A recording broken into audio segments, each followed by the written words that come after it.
بسم اللہ الرحمن الرحیم۔ اعوذ باللہ من الشیطان الرجیم۔ بسم اللہ الرحمن الرحیم۔ الحمد للہ رب العالمین، والصلاة والسلام علی اشرف الانبیاء والمرسلین وعلی آلہ الطیبین الطاہرین، لا سیما بقیۃ اللہ العظم۔ اما بعد فقد قال اللہ الحکیم فی کتابہ الکریم، بسم اللہ الرحمن الرحیم۔ وما ينطق عن الهوى ان هو الا وحی یوحی۔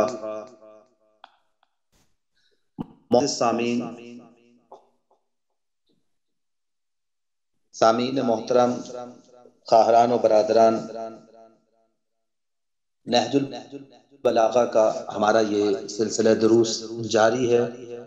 اور اس سلسلے میں جس آیہ کریمہ کو ہم نے اپنا سرنامہ کلام قرار دیا ہوا ہے، مشہور معروف آیت ہے وما ينطق عن الهوى ان هو الا وحی یوحی۔ یہ خداوند عالم ارشاد فرما رہا ہے کہ ہمارا یہ نبی بغیر وحی الہی کے کلام نہیں کرتا۔ خداوند عالم کے اس عظیم الشان ختمی مرتبہ حضرت محمد مصطفیٰ صلی اللہ علیہ وآلہ وسلم نے اپنے عزیز ترین، اپنے عظیم ترین شاگرد، بھائی، وصی، وزیر، جانشین اور اپنے برحق خلیفہ کو عظیم تعلیمات سے نوازا، جن کی تعلیمات کا ایک عظیم شاہکار مولائے کائنات حضرت علی علیہ السلام کے مختلف خطبات، مختلف کلمات، مختلف خطوط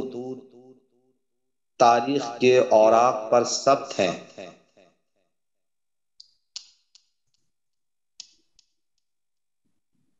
مولائے کائنات کے یہ بکھرے ہوئے موتی جناب سید رضی شریف نے جمع کیے اور ان کو نہج البلاغہ کا نام دیا۔ نہج البلاغہ کے حوالے سے اس کے تعارف کے عنوان سے 3 جلسات ہم 3 نشستیں بیان کر چکے ہیں اور 3 نشستیں منعقد ہو چکی ہیں۔ آج جس موضوع کو یہاں پر آپ کی خدمت میں پیش کرنے کی کوشش کی جا رہی ہے وہ نہج البلاغہ کے بارے میں اہم موضوع ہے، نہایت اہم موضوع ہے۔ اس کے نکات کو آپ اپنے پاس ضرور قلم بند کیجئے، محفوظ کیجئے،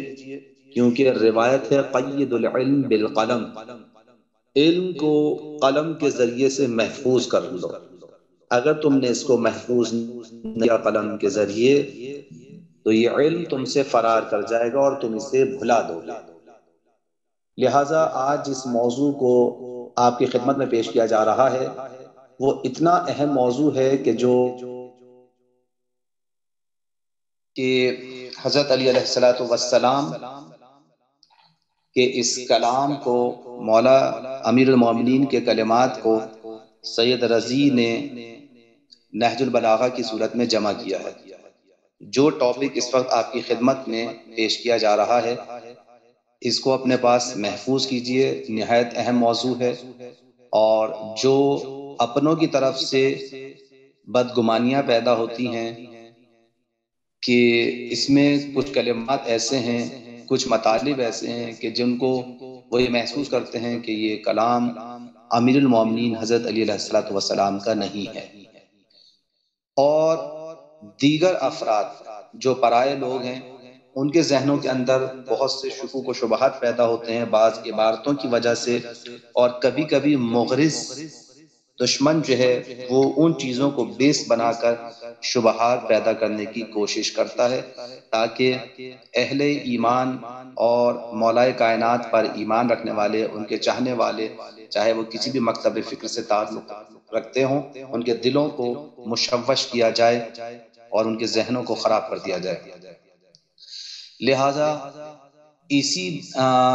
موضوع کو پیش نظر رکھتے ہوئے، ان شکوک و شبہات کو پیش نظر رکھتے ہوئے اس موضوع کو خدمت میں پیش کیا جا رہا ہے۔ توجہ فرمائیں،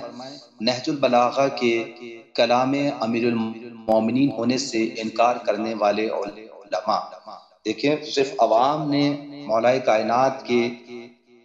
اس عظیم کلام کا انکار نہیں کیا، بلکہ بہت سے علماء نے بھی اس کا انکار کیا ہے۔ پہلے ہم آپ کی خدمت میں یہ بات یہاں پر پیش کر رہے ہیں کہ متعدد علماء ایسے ہیں کہ جنہوں نے مولا کائنات کے اس کلام کے کلام امیر المومنین ہونے کا انکار کیا ہے۔ ہم دوسرے مرحلے میں یہ بیان کریں گے کہ ان کے مقابلے پر انہی کے مکتب سے تعلق رکھنے والے افراد، علماء محترم حق پرست علماء نے اس بات کی وضاحت کر دی ہے کہ نہیں، یہ کلام خالصتاً امیر المومنین حضرت علی علیہ السلام کا کلام ہے اور کسی کا کلام نہیں ہے۔ توجہ فرمائیں،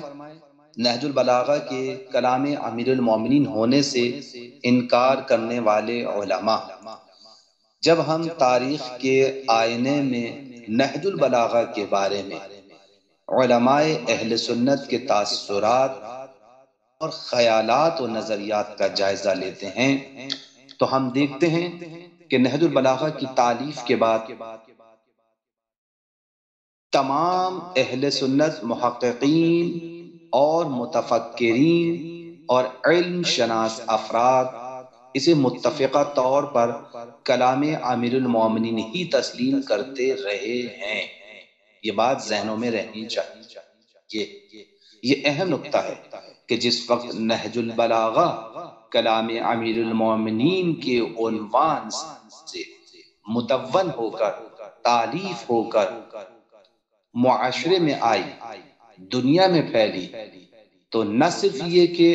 شیعہ مفکرین، محققین، علماء، فقہا نے اس کی تائید کی اور اس سے استفادہ کیا، بلکہ تمام علماء اہل سنت، محققین، متفکرین، علم شناس افراد نے اسے متفقہ طور پر کلام امیر المومنین تسلیم کیا ہے۔ اور یہ تسلیم کرنا ان کا کوئی 1-2 سال کی بات نہیں تھی۔ اگر آپ توجہ فرمائیں، تاریخ کا مطالعہ کریں تو آپ کو اندازہ ہوگا کہ 250 سال تک اس کے خلاف کوئی آواز اٹھتے ہوئے محسوس نہیں ہوتی۔ 1-آدھا سال نہیں ہے جناب، توجہ فرمائیں، 250 سال تک نہج البلاغہ کے تالیف ہونے کے بعد، معاشرے میں آنے کے بعد، لوگوں میں ہاتھوں میں پہنچنے کے بعد بھی 250 سال تک کوئی آواز اس کے خلاف نہیں آئی، بلکہ متعدد علماء اہل سنت نے اپنے اپنے فہم و فراست اور ذوق کے مطابق اس کی شرحیں لکھی ہیں۔ کتنی عجیب بات ہے کہ جس وقت عظیم علماء اہل سنت کے ہاتھوں میں یہ کتاب پہنچی ہے، خوشحال ہوئے اس کلام کو دیکھ کے کہ واقعاً یہ کلام نورانی کلام ہے، علمی کلام ہے، بلاغت پر مشتمل ہے، فصاحت پر مشتمل ہے۔ لہٰذا انہوں نے اپنے اپنے فہم و فراست اور ذوق کے مطابق اس کی مختلف شرحیں لکھی ہیں۔ یہ اس کے نہج البلاغہ کی عظمت کی دلیل ہے اور علماء کی معرفت کی دلیل ہے کہ انہوں نے اس کلام کو سمجھا۔ جیسے آپ توجہ فرمائیں، ابو الحسن علی بن ابی القاسم بیہقی مشہور و معروف علماء میں سے ہیں، متوفی 565 ہجری قمری، یعنی 565 ہجری قمری، 6 صدی عیسوی میں، 6 صدی قمری میں، یعنی قرن ششم میں، 6 صدی میں امام فخر الدین متوفی 606 ہجری قمری، ابن ابی الحدید متوفی 655 ہجری قمری، علامہ سعد الدین تفتدانی وغیرہ نے اس کی مختلف شرحیں لکھی ہیں۔ غالباً انہی علماء اہل سنت کی شروع وغیرہ لکھنے کی وجہ سے نہج البلاغہ کی اہل سنت معاشرے میں کافی تشہیر ہوئی۔ یہ تھے وہ علماء ابو الحسن بیہقی، جناب فخر الدین رازی، جناب ابن ابی الحدید، علامہ سعد الدین تفتزانی۔ انہوں نے ایسی عظیم المرتبت شرحیں لکھی ہیں، اتنی معنی خیز اس نہج البلاغہ کی شروح لکھی ہیں کہ نہج البلاغہ کا جامع اہل سنت میں، اہل سنت معاشرے میں چرچا ہو گیا،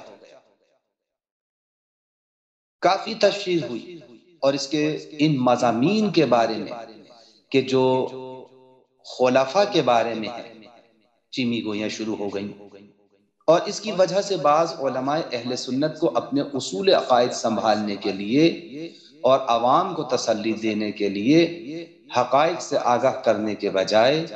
نہج البلاغہ کے بارے میں شکوک و شبہات اور رفتہ رفتہ ان کی انکار کی ضرورت پڑی۔ لہٰذا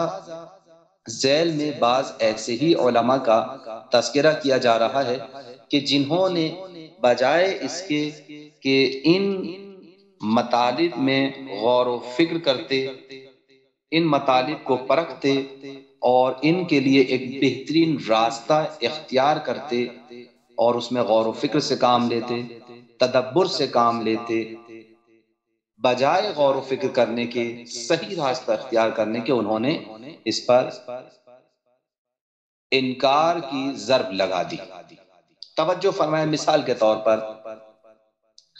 جناب ابن خلقان متوفہ 681 ہجری ہیں، جن لوگوں نے نہج البلاغہ کو کلام امیر المومنین سے ماننے سے انکار کیا، ان کی تعداد انگلیوں پر شمار کرنے کے قابل ہے۔ بہت سارے علماء نے انکار بھی نہیں کیا، انگشت شمار علماء ہیں کہ جنہوں نے اس کا انکار کیا، اور انہوں نے اپنے انکار کے لیے جن دلیلوں کا سہارا لیا ہے وہ خانہ عنکبوت سے بھی زیادہ کمزور ہیں۔ ان میں سب سے پہلے ابن خلقان کا نام نظر آتا ہے۔ یہ سید مرتضی علم الہدیٰ کے حالات تحریر کرتے ہوئے لکھتے ہیں کہ لوگوں میں نہج البلاغہ کے بارے میں جو امیر المومنین علی بن ابی طالب کے کلام کا مجموعہ ہے، اختلاف ہے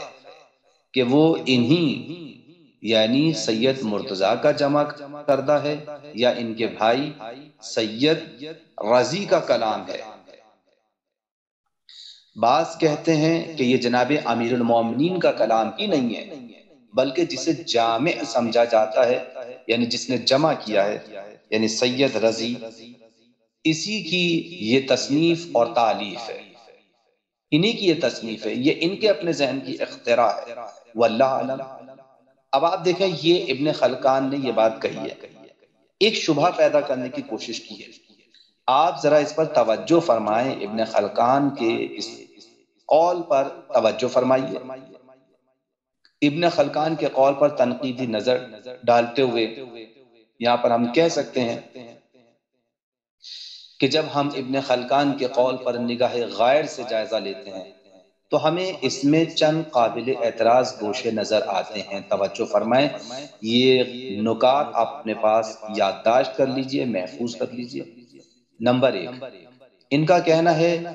کہ لوگ نہج البلاغہ کے بارے میں جو امیر المومنین کے کلام کا مجموعہ ہے، اختلاف ہے کہ وہ سید مرتضیٰ کا کلام ہے یا ان کے بھائی سید رضی کا کلام ہے۔ ایک بات تو انہوں نے یہ بات کہی۔ ہم یہاں ان سے یہ سوال کرنا چاہیں گے کہ نہج البلاغہ کے بارے میں یہ اختلاف کرنے والے کون لوگ ہیں، ذرا یہ تو بتائیے، کیونکہ نہج البلاغہ کی جمع آوری کے بعد 2.5 صدی تک،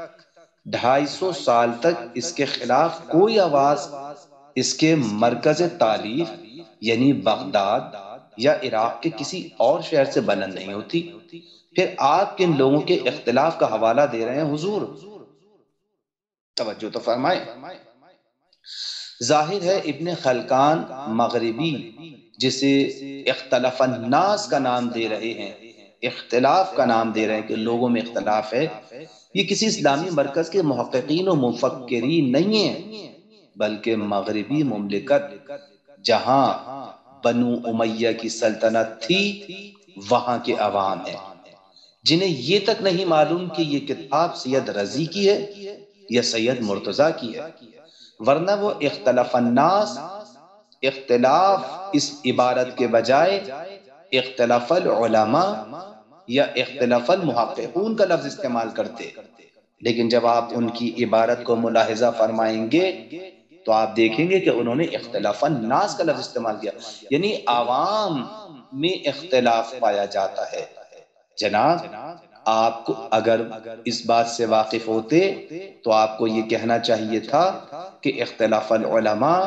یا اختلاف المحققون، یعنی علماء اور محققین کے درمیان اختلاف پایا جاتا ہے،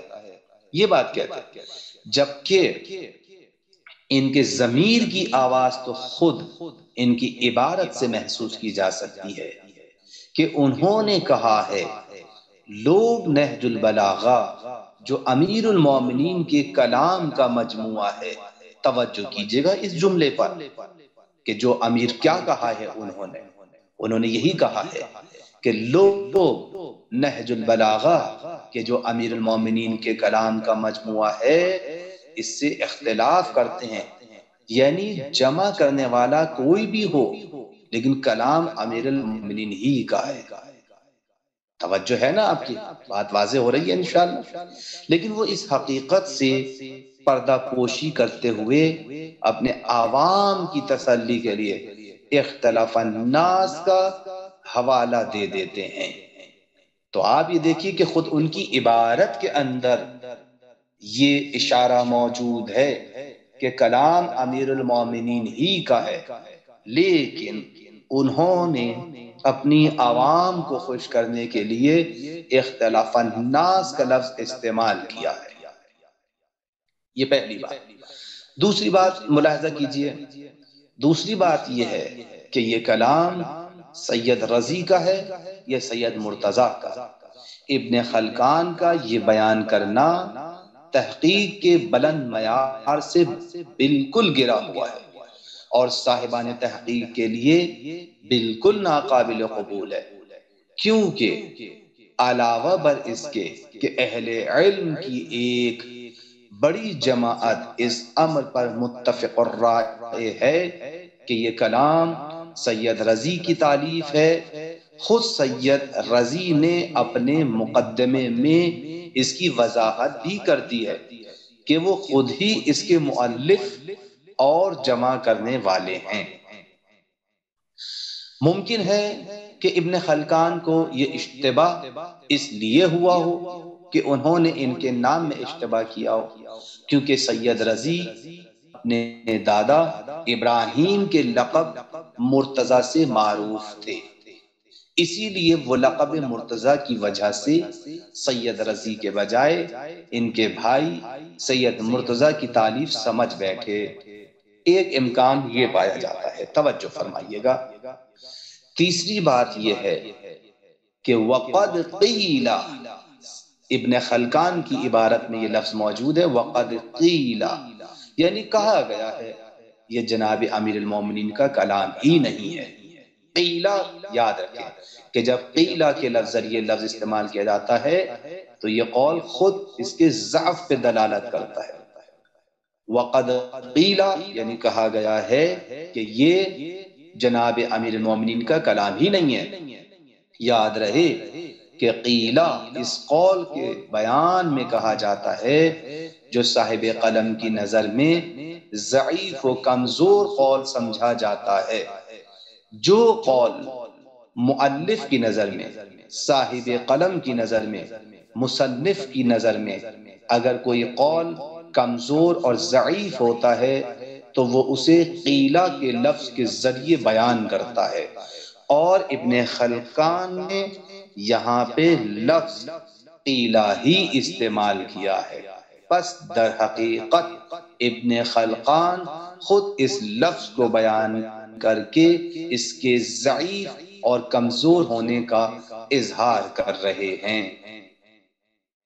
لیکن انہوں نے مجموعی طور پر اس بیان کو صادر کر کے نہج البلاغہ کے کلام امیر المومنین ہونے کو مشکوک بنانے کی بہرحال کوشش کی ہے، اور آخر میں واللہ عالم کی لفظ استعمال کر کے وہ اس میں مزید شک و شبہ کا اظہار کر دینا چاہتے ہیں۔ بات ختم ہو گئی۔ اب دیکھیں دوسرے، علامہ ذہبی ابن خلقان نے نہج البلاغہ کے کلام امیر المومنین ہونے کے بارے میں شکوک و شبہات ایجاد کرنے والے اپنے بیان کے ذریعے دوسروں کے لیے میدان ہموار کر دیا۔ توجہ کی فرمائی آپ نے کہ ابن خلقان کے کلام کا اثر کیا ہوا۔ یہ بات یاد رکھیں کہ جب بھی آپ کوئی بات کسی چیز کے بارے میں کہہ دیتے ہیں تو آپ گویا راہ کھول رہے ہیں دوسروں کے لیے۔ لہذا ابن خلقان نے نہج البلاغہ کے کلام امیر المومنین ہونے کے بارے میں شکوک و شبہات ایجاد کرنے والے اپنے بیان کے ذریعے دوسروں کے لیے میدان ہموار کر دیا، اور میدان مناظر کے پہلوانوں کو یہ گر سکھا دیا کہ وہ نہج البلاغہ کے کلام امیر المومنین ہونے سے انکار کرتے۔ لہذا ایک صدی کے بعد ذہبی نے کتاب میزان الاعتدال میں ان کی آرزو کو جامع تکمیل پہناتے ہوئے سید شریف رضی، سید شریف مرتضیٰ کے حالات میں تحریر کیا ہے کہ الشریف المرتضیٰ هو المتہم بوضع کتاب نہج البلاغہ، شریف رضی پر یہ الزام عائد ہے کہ انہوں نے نہج البلاغہ کو وضع کیا ہے۔ پھر تحریر کرتے ہیں جو شخص ان کی کتاب نہج البلاغہ کا مطالعہ کرے اسے معلوم ہو جائے گا کہ امیر المومنین کی طرف اس کی نسبت بالکل جھوٹ ہے، کیونکہ اس میں کھلی سب و شتم اور ہمارے بزرگوں کی تنقیص ہے، اور تناقض عبارت کے علاوہ وہ رقیق چیزیں ہیں جن کو دیکھ کر ایک ایسا شخص جو قرشی صحابہ اور ان کے علاوہ اور دوسرے متاخرین کے نفوس پر اطلاع رکھتا ہے، یہ قطعی فیصلہ کر سکتا ہے کہ اس کا اکثر حصہ باطل پر مشتمل ہے۔ تو آئیے توجہ فرمائیں، ذہبی کے قول پر بھی آپ ایک نظر ڈال لیجئے۔ ایک طائرانہ نظر ہم دوڑا رہے ہیں۔ توجہ فرمائیں، ذہبی کے قول کے مطالعہ کرنے والے حضرات بآسانی ان کے قول کے ضعف و ناتوانی کو محسوس کر سکتے ہیں۔ مثلا ان کا کہنا ہے کہ جو شخص بھی نہج البلاغہ کا مطالعہ کرے گا اسے یقین ہو جائے گا کہ وہ امیر المومنین کا کلام نہیں ہے۔ اچھا، ان کے اس جملے سے معلوم ہوتا ہے کہ گویا ان سے پہلے 300 سال سے زائد عرصے تک کسی نے نہج البلاغہ کا مطالعہ ہی نہیں کیا، حالانکہ ہم بیان کر چکے ہیں کہ گزشتہ 250 سالوں میں نہج البلاغہ کے لکھے جانے کے 250 سال تک کتنے عظیم علماء اہل سنت نے اس کی مختلف شرحیں لکھی ہیں، اور یہ ایسا ظاہر کر رہے ہیں اس سے پہلے کوئی شرح لکھی نہیں گئی ہے، کوئی تفصیل لکھی نہیں گئی، اور لوگوں نے یہاں تک کہ نہج البلاغہ کا مطالعہ ہی نہیں کیا، اور وہ گمنامی کا شکار رہی۔ حالانکہ ان سے قبل اہل سنت کے متعدد بزرگ اور مایہ ناز علماء اس کی شرح لکھ چکے تھے، اور ان کے نزدیک یہ بات بالکل واضح اور مسلم ثبوت تھی کہ یقیناً یہ امیر المؤمنین ہی کا کلام ہے، اور سید رضی ہی نے اسے جمع کیا ہے۔ جب یہ بات طے شدہ تھی کہ نہج البلاغہ امیر المومنین ہی کا کلام ہے اور سید رضی اس کے جمع کرنے والے بھی نہیں ہیں بلکہ ان کے بھائی سید رضی نے اسے جمع کیا ہے، تو پھر ذہبی نے اس کے کلام امیر المومنین ہونے سے انکار کیوں کیا ہے؟ توجہ تو فرمائیں۔ جب ہم ان کے بیان پر نظر ڈالتے ہیں تو اس میں وہ دلیل نظر نہیں آتی جو ایک محقق اور منصف مزاج صاحب قلم کو پیش کرنا چاہیے۔ مثلا انہیں اپنے انکار کے ثبوت میں حضرت علی علیہ السلام کا مسلم الثبوت کلام پیش کرنا چاہیے تھا، تاکہ لوگ سید رضی اور حضرت علی علیہ السلام کے کلام میں موازنہ کر کے سمجھ جاتے کہ یہ سید رضی کا کلام ہے، یہ حضرت علی علیہ السلام کا کلام ہے۔ یا پھر انہیں سید رضی کے معاصر علماء و افاضل کے وہ بیانات پیش کرنے چاہیے تھے جو انہوں نے سید پر بطور تنقید پیش کیے ہوتے، لیکن ان کے دامن انکار میں کوئی معقول شے موجود نہیں ہے جسے بطور دلیل پیش کر دیتے۔ لہٰذا انہوں نے اپنے انکار کی عمارت کی بنیاد صرف دو چیزوں پر قائم کی ہے، توجہ کیجئے گا۔ پہلی یہ کہ اس میں ہمارے بزرگوں پر سب و شتم ہے، اور دوسرے یہ کہ اس میں رقیق عبارتیں موجود ہیں۔ اچھا، جہاں تک نہج البلاغہ میں سب و شتم کا تعلق ہے تو اس میں چند چیزیں قابل غور ہیں۔ مثلا پہلی بات تو یہ ہے کہ کیا کسی شخص کی زندگی کی واقعی شرح حال بیان کرنا سب و شتم کے مترادف ہے؟ اس کا تو یہ مطلب ہے کہ پھر کوئی مورخ کسی کی زندگی کے تاریخ پہلوؤں کا کوئی تذکرہ ہی نہ کرے، جبکہ حقیقت یہ ہے کہ حضرت علی علیہ السلام نے بھی خوف کرنے والے دیانتدار سیرت نگار کی طرح مختلف افراد کی شرح زندگانی بیان کر کے سیرت نگاری کا مقدس فریضہ انجام دیا ہے۔ جس خطبے میں ان کے سرداروں کی خصوصیات کی عکاسی کی گئی ہے اور یہی ان کے لیے نہج البلاغہ کے کلام امیر المومنین ہونے سے انکار کا سبب بنا ہے، وہ خطبہ شقیہ ہے۔ حالانکہ اس خطبے کی بنیاد پر کل نہج البلاغہ کے کلام امیر المومنین سے انکار کرنا بھی مناسب نہیں تھا، جبکہ اس خطبے کا تواتر کے ساتھ کلام امیر المومنین میں ہونا بھی ثابت ہے، اور تمام شیعہ و سنی محققین نے اسے قطعی طور پر کلام امیر المومنین تسلیم کیا ہے۔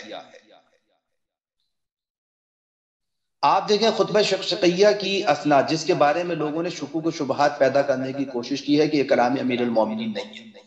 اس میں مندرجہ ذیل بزرگ علماء نے اسے کلام امیر المومنین تسلیم کیا ہے، جیسے ابن ابی الحدید، اسی طرح ابن اسیر جزری متوفہ 606 ہجری قمری نہایہ فی غریب الحدیث میں، اسی طرح ست ابن جوزی کتاب تذکرۃ الخواص الامہ میں، علاء الدولہ سمنانی کتاب قروۃ الوثقی میں۔ اگر علامہ ذہبی کے اس استدلال کو مان لیا جائے کہ کیونکہ اس میں ان کے بعض سرداروں کی تنقیص و مذمت کی ہے لہٰذا یہ کلام امیر المومنین نہیں ہے، اور اسی بنیاد پر اس کا انکار کر دیا جائے تو یہ بالکل ایسا ہی ہے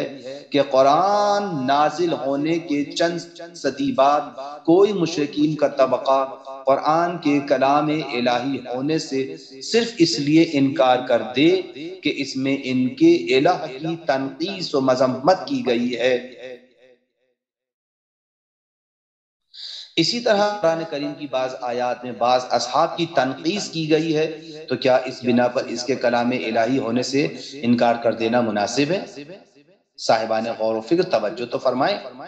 اسی طرح کتب تاریخ و حدیث اس بات کی گواہی دے رہی ہیں کہ بعض صحابہ نے بعض صحابہ کی مذمت کی ہے، تو کیا آپ ان کے کلام کے بارے میں بھی یہی کہیں گے کہ یہ ان کا کلام نہیں ہے؟ اس کے علاوہ علامہ ذہبی نے جو یہ کہا ہے کہ اس میں رقیق عبارتیں موجود ہیں، اس سلسلے میں اب ہم ان علماء و افاضل کی افادات پیش کر رہے ہیں جنہوں نے نہج البلاغہ کی عظمت اور رفعت اور بلند پائیگی کا اعتراف کرتے ہوئے نہج البلاغہ کے کلام امیر المومنین ہونے کا بھی اعتراف کیا ہے۔ دیکھیں ذہبی صاحب کہہ رہے ہیں کہ اس میں رقیق عبارتیں ہیں، دیکھیے ذرا علماء نے کیا کچھ کہا ہے نہج البلاغہ کی عظمت اور رفعت کے بارے میں، توجہ فرمائیں، یہ اہم موضوع اس وقت آپ کی خدمت میں پیش کر رہا ہوں۔ نہج البلاغہ کی عظمت اور اس کو کلام امیر المومنین تسلیم کرنے والے غیر شیعہ مفکرین توجہ فرمائیں، بعض شارحین نہج البلاغہ کے تاثرات کہ جنہوں نے نہج البلاغہ کی شرحیں لکھی ہیں، توجہ کیجئے گا۔ سب سے پہلے مفتی دیار مصر کے عظیم مفتی علامہ شیخ محمد عبدو، بڑا پائے کا نام ہے ان بزرگ کا، 1323 ہجری قمری متوفہ ہیں۔ شیخ محمد عبدو اہل سنت کے وہ عظیم اور معتبر عالم دین ہیں جنہوں نے نہج البلاغہ کی شرح بھی لکھی ہے، اور جن کی سعی جمیل کی بدولت مصر اور بیروت وغیرہ میں اہل سنت کے علمی مراکز میں اس کے فیوزات سے بہرہ مند ہونے کا سامان بھی مہیا ہوا ہے۔ یہ شیخ محمد عبدو کا کارنامے ہیں کہ ان علاقوں میں، مصر میں اور بیروت جیسے علاقوں میں، لبنان میں، انہوں نے کام کیا ہے نہج البلاغہ کے اوپر، اور نہج البلاغہ کا تعارف کروایا ہے، نہج البلاغہ کی عظمت کو لوگوں کے سامنے بیان کیا ہے۔ وہ نہج البلاغہ کی شرح کرتے ہوئے اس کے بلند پایہ علوم و معارف کے مطالعے کے دوران اپنی حیرت و استعجاب کا اظہار کرتے ہوئے شرح کے مقدمے میں تحریر کرتے ہیں۔ توجہ کیجئے، آپ اگر ان کے جملات کے اوپر غور کریں تو رشک کریں گے ایک ایک جملہ شیخ محمد عبدو کا لائق تعریف و تعظیم ہے۔ ہر مقام پر توجہ فرمائیں کہ کیا کہتے ہیں، ہر مقام پر۔ اس کے اثناء مطالعے میں مجھے ایسا تصور ہو رہا تھا، یہ کون کہہ رہا ہے؟ شیخ محمد عبدو، کہ جب نہج البلاغہ کو پڑھ رہے ہیں، پڑھتے پڑھتے ہوئے کہنے لگے، میں جب نہج البلاغہ کا مطالعہ کر رہا تھا تو مجھے ایسا تصور ہو رہا تھا کہ جیسے لڑائیاں چھڑی ہوئی ہوں، نبرد آزمائیاں ہو رہی ہیں، بلاغت کا زور ہے اور فصاحت پوری قوت سے حملہ آور ہے، توہمات شکست کھا رہے ہیں، شکوک و شبہات پیچھے ہٹ رہے ہیں، خطابت کے لشکر صف بستہ ہیں، طلاقت لسان کی فوجیں شمشیر زنی اور نیزہ باری میں مصروف ہیں، وسوسوں کا خون بہایا جا رہا ہے اور توہمات کی لاشیں گر رہی ہیں، اور ایک دفعہ یہ محسوس ہوتا ہے کہ بس حق غالب آ گیا اور باطل کی شکست ہو گئی اور شکوک و شبہ کی آگ بجھ گئی اور تصورات باطل کا زور ختم ہو گیا، اور اس فتح و نصرت کا صحرا اس کے علم بردار اسد اللہ الغالب علی ابن ابی طالب کے سر ہے۔ دیکھا آپ نے شیخ محمد عبدو کا یہ کلام؟ بلکہ اس کتاب کے مطالعے میں جتنا میں ایک جگہ سے دوسری جگہ منتقل ہوا، میں نے مناظر کی تبدیلی اور مواقف کے تغیر کو محسوس کیا۔ کبھی میں اپنے کو ایسے عالم میں پاتا تھا جہاں معانی کی بلندی روحیں خوشنما عبارتوں کے جامے پہنے ہوئے پاکیزہ نفوس کے گرد چکر لگاتی اور صاف دلوں کے نزدیک آ کر انہیں سیدھے راستے پر چلنے کا اشارہ کرتی اور نفسانی خواہشوں کا قلعہ قما کرتی اور لفظش مقامات سے متنفر بنا کر فضیلت و کمال کے راستوں کا سالک بناتی ہیں۔ اور کبھی ایسے جملے سامنے آ جاتے ہیں جو معلوم ہوتا ہے کہ تیوریاں چڑھائے ہوئے اور دانت نکالے ہوئے ہولناک شکلوں میں آگے بڑھ رہے ہیں، اور ایسی روحیں ہیں جو چیتوں کے پیکروں میں اور شکاری پرندوں کے پنجوں کے ساتھ حملہ پر آمادہ ہیں، اور ایک دم شکار پر ٹوٹ پڑتے ہیں اور دلوں کو ان کے ہوا و ہوس کے مرکزوں سے جھپٹ کر لے جاتے ہیں اور ضمیروں کو پست جذبات سے زبردستی علیحدہ کر دیتے ہیں اور غلط خواہشوں اور باطل عقیدوں کا قلعہ کما کر دیتے ہیں۔ پھر کسی محل پر یہ دیکھتا تھا کہ ایک نورانی عقل جس کو کسی جسمانی چیز سے کوئی مشابہت ہی نہیں ہے، بارگاہ خداوندی سے الگ ہوئی اور انسانی روح سے متصل ہو کر اسے طبیعت پردوں سے اور مادیت کے حجابوں سے نکال لیا اور اسے عالم ملکوت تک پہنچا دیا اور تجلیات ربانی کے مرکز تک بلند کر دیا اور لے جا کر عالم قدس میں اس کو ساکن بنا دیا۔ اور بعض لمحات میں معلوم ہوتا تھا کہ حکمت کا خطیب صاحبان اقتدار اور قوم کے اہل حل و عقد کو للکار رہا ہے اور انہیں صحیح راستے پر چلنے کی دعوت دے رہا ہے اور ان کی غلطیوں پر متنبہ کر رہا ہے اور انہیں سیاست کی باریکیاں اور تدبر و حکمت کے دقیق نکتے سمجھا رہا ہے اور ان کی صلاحیتوں کو حکومت کے منصب اور تدبر و سیاست کی اہلیت پیدا کر کے مکمل بنا رہا ہے۔ وہ کتاب جس میں ان اوصاف کا خزانہ ہے وہی مجموعہ ہے جسے سید رضی قدس سرہ الشریف نے حضرت علی ابن ابی طالب علیہ السلام کے پراکندہ متفرق کلام کے منتخب اور پیچیدہ حصوں سے تالیف کر کے نہج البلاغہ کے مبارک نام کے ساتھ موسوم قرار دیا ہے اور اس سے زیادہ کوئی اور موضوع نام نہیں ہو سکتا اس کے لیے۔ آپ نے توجہ فرمائی، یہ ہے کلام شیخ محمد عبدو کا۔ کتنی خوبصورت عبارتیں ہیں، کتنا خوبصورت کلام ہے، کتنے خوبصورت بیانات ہیں نہج البلاغہ کے بارے میں۔ یہ معرفت کی بات ہے عزیزو کہ شیخ محمد عبدو کو نہج البلاغہ کی معرفت ہے،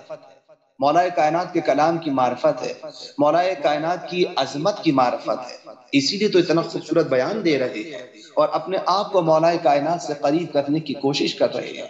اس میں علامہ محمد عبدو نے توجہ کریں جس طرح یقینی طور پر اس کو کلام امیر المومنین تسلیم کیا ہے، اسی طرح اس کے مضامین کی حقانیت اور اس کے مندرجات کی سچائی کا بھی اعتراف کیا ہے۔ وہ کہہ رہے ہیں کہ اس کتاب کے مضامین حق کی فتح اور باطل کی شکست اور شکوک و اوہام کی فضا اور توہمات و وسواس کی بیخ کنی کا سبب ہے اور وہ شروع سے آخر تک انسانی روح کے لیے روحانیت و طہارت اور جلال و کمال کی تعلیمات کے حامل ہیں۔ علامہ محمد عبدو کو نہج البلاغہ سے اتنی عقیدت تھی کہ وہ اسے قرآن مجید کے بعد ہر کتاب کے مقابلے میں ترجیح کا مستحق سمجھتے تھے۔ توجہ فرمائی آپ نے، اور انہوں نے اپنا یہ اعتقاد بنایا ہوا تھا کہ اسلامیہ میں اس کتاب کی زیادہ سے زیادہ اشاعت ہونا اسلام کی ایک صحیح خدمت ہے۔ یہ دیکھیں، یہ ان کا نقطہ نظر ہے شیخ محمد عبدو کا کہ اگر تم نہج البلاغہ کی تعلیمات کو معاشرے میں عام کرو تو گویا تم اسلام کی صحیح خدمت کر رہے ہو، اور یہ صرف اس لیے کہ وہ امیر المومنین ایسے بلند مرتبہ مصلح عالم کا کلام ہے، بس وہ لکھتے ہیں کہ اس عربی زبان والوں میں کوئی ایسا نہیں جو اس کا قائل نہ ہو کہ امیر المومنین علی ابن ابی طالب علیہ السلام کا کلام کلام خدا اور کلام رسول کے بعد ہر کلام سے بلند، زیادہ پرمعانی اور زیادہ فوائد کا حامل ہے۔ لہذا عربی زبان کے نفیس ذخیروں کے طلاب کے لیے یہ کتاب سب سے زیادہ مستحق ہے کہ وہ اسے اپنے محفوظات اور منقولات میں اہم درجے پر رکھیں اور اس کے ساتھ ان معانی و مقاصد کے سمجھنے کی کوشش کریں جو اس کتاب کے الفاظ میں مضمر ہیں۔ توجہ فرمائی آپ نے، یہ شیخ محمد عبدو کا میں سمجھتا ہوں کہ اس سے زیادہ میں نہج البلاغہ کے تعارف میں علماء اہل سنت کے ان عظیم المرتبت عالم دین کے بیانات میں اور اس سے زیادہ پیش نہیں کر سکتا تھا۔ اور اس میں اب شیخ محمد حسن نائل مرصفی مدرس المنان لکلیت العزیز الکبرى بمصر، مصر کے عظیم المرتبت عالم دین ہے، مدرس ہیں قوم میں، انہوں نے بھی نہج البلاغہ کی ایک شرح لکھی ہے، شیخ محمد حسن نائل مرصفی۔ توجہ فرمائیں، جو دارالکتب العربیہ سے شائع ہوئی ہے، اس کے مقدمے میں کلمتون فی اللغت العربیہ کا عنوان قائم کر کے لکھتے ہیں۔ توجہ فرمائیں، میدان فصاحت و بلاغت میں سب سے آگے حضرت علی ابن ابی طالب تھے۔ توجہ کیا آپ نے جملے پر، اسے نوٹ کیجئے گا اپنے جملے میں محفوظ لازمی طور پر۔ اور اس دعوے کا سب سے بڑا ثبوت نہج البلاغہ ہے۔ یہ وہ کتاب ہے جسے اللہ نے اس امر کی واضح حجت قرار دیا ہے کہ حضرت علی علیہ السلام قرآن کے نور و اعجاز، اس کی حکمت و بلاغت اور علم و ہدایت کی زندہ مثال تھے۔ سبحان اللہ! یعنی اگر قرآن کا زندہ معجزہ دیکھنا ہے، قرآن کی چاشنی کو محسوس کرنا ہے کہ قرآن کے نور کی نورانیت اور اس کی تابش کہاں تک پہنچی ہے، تو کلام امیر المومنین کا مطالعہ کیا جائے۔ اس کتاب میں وہ سب کچھ موجود ہے جسے آپ بلند و بالا حکمت کی آیات اور مستقیم سیاست کے قواعد کی حیثیت سے بڑے بڑے حکماء، شہرا، آفاق، بلغا اور با کمال ربانی فلاسفہ کے یہاں بھی نہ پا سکیں گے۔ یہ ہے شیخ محمد حسن نائل مرصفی کا کلام۔ آپ نے بیان دیکھا ان کا؟ فاضل موصوف کے اس بیان نے نہج البلاغہ کی عظمت کے ساتھ ساتھ یہ بھی واضح کرتی ہے کہ یہ مجموعہ در حقیقت حضرت علی علیہ السلام ہی کا کلام ہے، اور اسے سید رضی یا کسی اور کی تالیف قرار دینا قطعی طور پر غلط ہے۔ تیسرے اسی طریقے سے آپ ملاحظہ فرمائیں، استاد محمد محی الدین عبدالحمید، استاد دانشگاہ الازہر مصر، وہ کیا کہتے ہیں؟ انہوں نے نہج البلاغہ پر تعلیقات تحریر کی ہیں، یعنی حاشیے لکھے ہیں، اور علامہ شیخ محمد عبدو کے حواشی پر برقرار رکھتے ہوئے بہت سے تحقیقات و شرح کا اضافہ بھی کیا، اور ان حواشی کے ساتھ یہ کتاب مطبع استقامہ مصر میں طبع ہوئی ہے۔ انہوں نے اس ایڈیشن کے استناد اور اعتبار پر ایک سیر حاصل بحث کی ہے۔ موصوف تحریر کرتے ہیں، توجہ فرمائیں، یہ کتاب نہج البلاغہ امیر المومنین علی بن ابی طالب کے کلام کا وہ انتخاب ہے جو شریف رضی ابو الحسن محمد بن حسن موسوی نے کیا ہے۔ یہ وہ کتاب ہے جو اپنے دامن میں بلاغت کے نمایاں جوہر اور فصاحت کے بہترین مرقع رکھتی ہے۔ آپ توجہ فرمائیں، جب اتنے علماء دیکھیں سید رضی کی بھی تعریف کر رہے ہیں، حالانکہ سید رضی شیعہ عالم دین ہیں اور یہ علماء اہل سنت سے تعلق رکھتے ہیں، یعنی وہ یہ بتانا چاہتے ہیں کہ اگر ہم دونوں مکاتب فکر مل جل کر کام کریں تو ہم مولا کائنات کی بھی معرفت حاصل کر سکتے ہیں اور قرآن کریم کی بھی معرفت حاصل کر سکتے ہیں۔ ان کا یہی شیوہ رہا ہے، ان کی یہی روش رہی ہے کہ جو بات حق ہے اسے حق کو تسلیم کیا ہے۔ یہی علماء اہل سنت، حق پرست علماء اہل سنت کا یہی وتیرہ رہا ہے کہ انہوں نے بغیر کسی تنقید کے اسے مولا کائنات کا کلام قرار دیا ہے اور اس کو اپریشیٹ کیا ہے اور اسے قدر کی نگاہ سے دیکھا ہے۔ دیکھیں بہت خوبصورت بات کہی ہے، یہ وہ کتاب ہے جو اپنے دامن میں بلاغت کے نمایاں جوہر اور فصاحت کے بہترین مرقع رکھتی ہے، اور ایسا ہونا ہی چاہیے۔ کیوں؟ کیونکہ وہ ایسے شخص کا کلام ہے جو رسول خدا صلی اللہ علیہ وآلہ وسلم کے بعد تمام خلق میں سب سے زیادہ فصیح البیان ہے۔ توجہ کیجئے گا،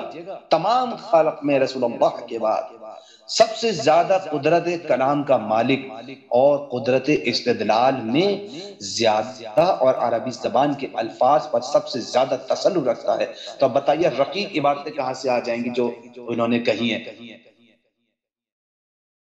یہ علماء کا بیان ہے۔ سب سے زیادہ تسلط رکھتا تھا کہ جس صورت میں چاہتا انہیں گردش دینے اور تصرف کرنے کی صلاحیت رکھتا تھا۔ وہ بلند مرتبہ حکیم جس کے بیان سے حکمت کے سوتے پھوٹتے ہیں، ایسا خطیب جس کا سحر بیان دلوں کو مالا مال کر دیتا ہے، وہ عالم جسے رسول اللہ کے ساتھ انتہائی روابط اور وحی کی کتابت اور دین کی نصرت میں شمشیر و زبان دونوں سے جہاد کے ابتدائی عمر سے وہ مواقع حاصل ہوئے جو کسی دوسرے کو حاصل نہیں ہوئے۔ یہ ہے نہج البلاغہ کتاب، اور میں اپنے عنفوان شباب اور ابتدائی عمر ہی سے اس کا گرویدہ رہا ہوں، کیونکہ میں اپنے والد کو دیکھتا تھا کہ وہ اکثر اس کتاب کو پڑھتے تھے، اور اپنے بڑے چچا کو بھی دیکھتا تھا کہ وہ گھنٹوں پڑھتے رہتے، اس کے معانی کو سمجھتے رہتے اور اس کے انداز بیان پر غور کرتے رہتے۔ عزیزان محترم، آپ یہ بتائیے کہ ہمارے یہاں معاشرے میں کتنے گھرانے ایسے ہیں کہ ہمارے گھروں میں ماں باپ، تایا، چچا، ماموں، خالو اس نہج البلاغہ کو اسی انداز سے پڑھ رہے ہوں جیسے یہ علماء اہل سنت دلچسپی سے پڑھ رہے تھے۔ آج یقیناً ہمارے علماء اس کو اسی طرح سے پڑھتے ہیں اور محنت کرتے ہیں، لیکن علماء کے ساتھ ساتھ ہمارا فریضہ ہے کہ ہمارے عوام کے گھروں میں بھی نہج البلاغہ کی تعلیمات کو اسی انداز سے پڑھا جانا چاہیے، اس لیے کہ نہج البلاغہ کی تعلیمات سے ہمیں بہت زیادہ وابستہ رہنے کی ضرورت ہے۔ آپ دیکھیں، وہ کہتے ہیں کہ انداز بیاں پر غور کرتے رہتے تھے میرے چچا، میرے والد، میں نے انہیں اسی انداز سے دیکھا ہے۔ اور ان دونوں بزرگواروں کا میرے دل پر اتنا بڑا اثر تھا جس نے مجھے بھی ان کے نقش قدم پر چلنے پر مجبور کر دیا، کیونکہ وہ دیکھ رہے ہیں نا کہ رات ہوئی چچا کے ہاتھ میں کتاب ہے، بابا کے ہاتھ میں کتاب ہے، صبح ہوئی تو کتاب دیکھ رہے ہیں۔ کون سی کتاب ہے جس نے ان کو اتنا محو کیا ہوا ہے کہ صبح ہو، شام ہو، دوپہر ہو، آرام کا وقت ہو، بے آرامی کا وقت ہو، کوئی بھی وقت ہو، کتاب ہاتھ سے چھٹتی نہیں ہے۔ ان کے بھی دل میں اشتیاق پیدا ہوا۔ دیکھیں، یہ گھر کی تربیت ہوتی ہے، بچے ماں باپ سے سیکھتے ہیں، بچے اپنے بزرگوں سے سیکھ لیا کرتے ہیں۔ کہہ رہے ہیں نا عالم دین کہ دیکھیں، میں نے جب ان کو اتنے اشتیاق کے ساتھ، اتنے انہماک کے ساتھ اس کتاب کو پڑھتے ہوئے دیکھا تو میرا بھی دل چاہا کہ ان کے نقش قدم پر چلوں، اور میں مجبور ہو گیا۔ میں نے اس کتاب کو اپنے قلب میں سب سے مقدم درجہ دیا، اسے اپنا مونس تنہائی قرار دیا۔ بس عزیزان محترم، نہج البلاغہ وہ کتاب ہے کہ جسے اپنے دل میں مقدم رکھنا چاہیے، اسے اپنا مونس تنہائی قرار دینا چاہیے، موبائل اور واٹس ایپ کو اپنا مونس قرار نہیں دینا چاہیے، اسے اپنا مونس قرار دینا چاہیے۔ نہج البلاغہ کو مونس تنہائی، دیکھا آپ نے، عالم اہل سنت کہہ رہے ہیں اسے اپنا مونس تنہائی قرار دیا، جو ہمیشہ میرے لیے دل بستگی کا باعث ہے۔ اس کے بعد علامہ مذکور نے ان اشخاص کا ذکر کیا ہے جن کا رجحان یہ ہے کہ وہ اسے خود شریف رضی کا کلام قرار دیتے ہیں۔ ان کے خیالات کا جائزہ لیتے ہوئے موصوف رقم تراز ہیں، کہتے ہیں کہ سب سے اہم اسباب جو اس کتاب کے امیر المومنین ہونے سے متعلق پیش کیے جاتے ہیں صرف 4 ہیں۔ توجہ فرمائیں۔ پہلے یہ کہ اس میں بعض افراد کی نسبت ایسے تعریضات ہیں جن کا حضرت علی علیہ السلام سے صادر ہونا تسلیم نہیں کیا جا سکتا، خصوصاً بعض افراد کے نام لیے انہوں نے، جیسے عمرو بن عاص، طلحہ، زبیر وغیرہ کے بارے میں، اور ان کے اتباع کے بارے میں سب و شتم تک موجود ہے۔ اس قسم کی چیزیں اس میں انہوں نے نقل کی ہیں۔ دوسرے، اس میں لفظی آرائش اور عبارات کی میں صنعت گری اس حد پر ہے جو حضرت علیہ السلام کے زمانے میں مفقود تھی۔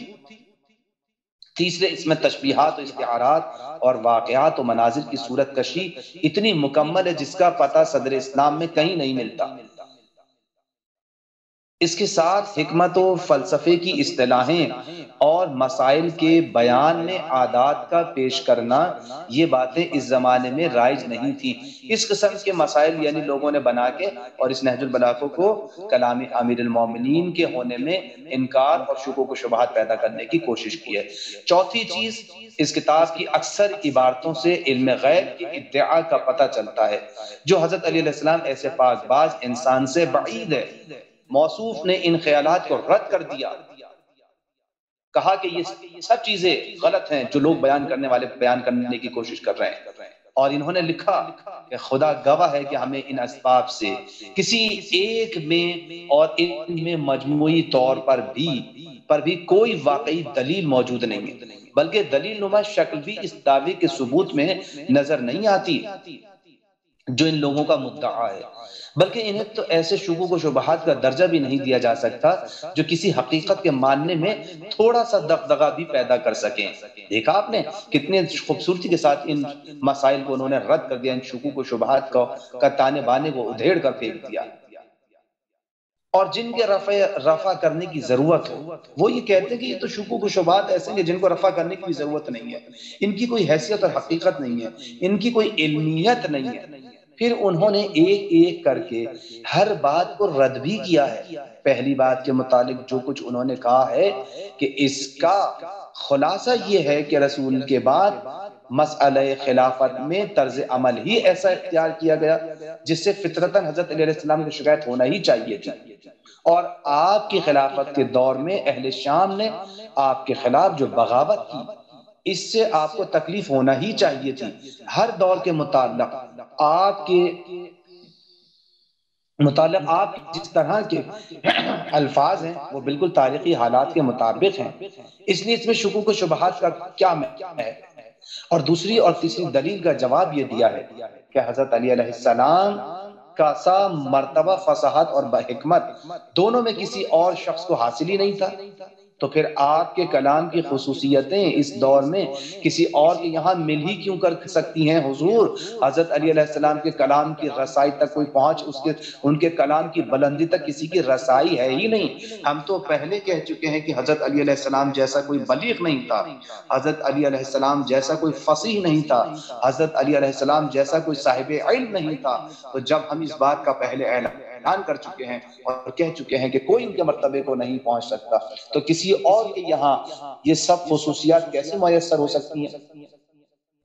رہ گیا سجا و قافیے کا انتظام، وہ آپ کے یہاں اس طرح نہیں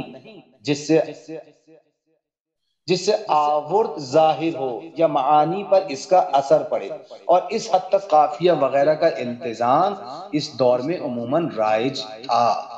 چوتھی دلیل کے جواب میں علامہ مذکور نے جو کہا ہے وہ ہمارے مذہبی عقائد کے بے شک مطابق نہیں ہے، مگر وہ خود ان کے نقطہ نظر کا حامل ہے۔ وہ کہتے ہیں کہ جسے علم غیب سے تعبیر کیا جاتا ہے، اسے ہم فراست اور زمانے کی نبض شناسی کا نتیجہ سمجھتے ہیں، یعنی مولائے کائنات نبض شناس تھے۔ جو علی ایسے حکیم انسان سے بعید نہیں ہے کہ وہ ایسے نفس شناس تھے کہ وہ حالات حاضرہ اور حالات واقعہ کو اور آنے والے واقعات کو بڑے خوبصورتی کے ساتھ بیان کرتے ہیں۔ یہ ان کا بیان ہے۔ جیسا کہ ہم نے کہا ہے، یہ جواب انہوں نے مادی ذہنیت کے مطابق دیا ہے، اور حقیقت یہ ہے کہ اگر خدا کے دیے ہوئے علم غیب کا مظاہرہ باعث انکار قرار دیا جائے تو اکثر احادیث نبوی بھی اس زد میں آ جائیں گے، اور خدا کی طرف سے علم غیب کا مظاہرہ تو اکثر قرآن کی آیات سے نمودار ہی ہے، پھر قرآن کی آیاتوں کا بھی انکار کرنا چاہیے۔ اور اگر علم الہی کی بنا پر ان آیات کو تسلیم کیا جائے تو اس کے عطا کردہ علم سے علی ایسے عالم ربانی کے کلام میں اس طرح کی باتوں کے تذکرے پر بھی کسی حرف گیری کا موضوع نہیں ہے۔ اسی طرح سے عزیزان محترم ابن ابی الحدید معتزلی معروف دانشمند مورخ اور شاعر نہج البلاغہ بھی ہیں، انہوں نے بھی بڑے خوبصورت بیانات دیے ہیں۔ اس کے علاوہ بہت سے مختلف علماء اہل سنت جیسے شیخ کمال الدین محمد بن طلحہ قریشی شافعی متوفہ 652 ہجری، انہوں نے بیان دیا ہے، اور اسی طرح سے مختلف علماء جیسے استاد ناصف یازجی، شہاب الدین محمود آلوسی بغدادی 1217 سے 1270 ہجری قمری کے عالم دین، آلوسی مشہور و معروف عالم دین ہیں۔ اسی طرح سے ڈاکٹر ذکی نجیب علی الجندی رئیس دانشکدہ علوم قاہرہ یونیورسٹی، عباس محمود عقاد معروف صاحب قلم و مؤرخ مصری، اسی طرح ابو السعادات مبارک مجد الدین ابن اسیر جزری متوفہ 606 ہجری، علامہ سعد الدین تفتزانی متوفہ 791 ہجری، جمال الدین ابو الفضل محمد بن مکرم بن علی افریقی مصری متوفات 712 ہجری، محمد بن علی طباطبائی معروف بن ابن طقطقی، علامہ احمد بن منصور کازدرنی، علامہ یعقوب لاہوری، اسی طرح شیخ احمد بن المصطفیٰ معروف بے تاشکیری زادے، استاد محمد کرم علی رئیس مجمع علمیہ دمشق۔ اتنے علماء کے نام آپ کی خدمت میں ہم نے پیش کر دیے ہیں۔ اسی طرح سے علامہ قوشجی متوفہ 875 ہجری، کتاب شرح تجرید میں۔ اسی طرح علامہ محدث طاہر فتنی گجراتی، کتاب مجمع بحر الانوار میں۔ عرب کے مشہور مصنف، خطیب و انشاء پرداز شیخ مصطفیٰ غلائنی بیروت، کتاب عریج الزہر میں۔ استاد محمد زہری غمراوی، کتاب شرح نہج البلاغہ مرصفی، مقدمے میں انہوں نے لکھا ہے۔ استاد عبد الوہاب حمودہ، استاد الادب والحدیث بکلیت الآداب جامع فؤاد الاول مصر، مقالۃ الاراء الاجتماعیہ فی نہج البلاغہ، اس میں انہوں نے جو رسالۃ الاسلام قاہرہ کی جلد نمبر 3 عدد نمبر 3 بابت ماہ رمضان مبارک 1370 ہجری جولائی 1951 میں بڑے وثوق کے ساتھ بڑے خوبصورت انداز میں نہج البلاغہ کی جامعیت، اس کی سندیت، اس کی آفاقیت، اس کے امیر المومنین کے کلام ہونے کو، اس کی جامعیت کو بیان کیا۔ اور اسی طرح سے صرف مسلمان اہل سنت برادران علماء فقہا نے ہی نہیں بلکہ غیر مسلم دانشوروں نے بھی یہاں تک کہ نہج البلاغہ کی عظمت کا اعتراف کیا ہے۔ بس عزیزان محترم، ہم نے بہت کچھ آپ کی خدمت میں اس مسئلے پر بیان کیا ہے۔ یہاں پر ہمارا یہ درس اپنے اختتام کو پہنچتا ہے۔ السلام علیکم ورحمۃ اللہ وبرکاتہ۔ سبسکرائب کیجئے ذکر ٹی وی اور اس علم کے سفر میں ہمارے قدم کے ساتھ قدم ملائیے۔